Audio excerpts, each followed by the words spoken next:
Alright, horror fans, buckle up for a chilling tale. Imagine starting a new job at an old, creaky hotel right in the middle of nowhere. Sounds like the beginning of a horror movie, right? Well, for one unlucky employee, it was much, much worse. Our story starts with Jack, a young and eager employee. Jack had just landed a job at the historic Maplewood Hotel, a place with more stories than guests. On his first night, Jack was given the key to room 107, a room that's not listed on any map or schedule. Intrigued, Jack decided to check it out.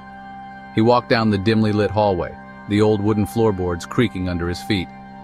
Room 107 was tucked away at the end of the corridor, its door worn and battered. With a deep breath, Jack turned the key and pushed the door open. Inside, the room was pitch dark, but as Jack flipped the light switch, it flickered for a moment before illuminating the room. What he saw made his blood run cold. In the corner of the room there was an old wooden chest, slightly ajar. Curiosity getting the better of him, Jack moved closer and opened it. To his shock, inside the chest was the skeletal remains of a man, dressed in what seemed to be the hotel's vintage uniform.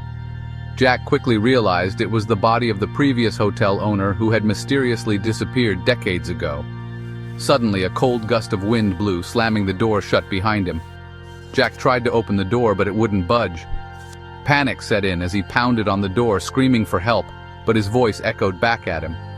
Then he heard it, a faint whisper growing louder and louder. "You're not supposed to be here," the disembodied voice hissed.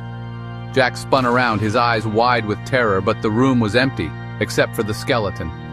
The whisper turned into a chilling laughter, and then silence. Jack's heart raced as he felt an icy hand grip his shoulder. He looked down and saw the skeletal hand of the previous owner clinging to him. Desperation took over as he struggled to free himself, but it was too late. As the lights flickered and dimmed, Jack's screams were swallowed by the darkness.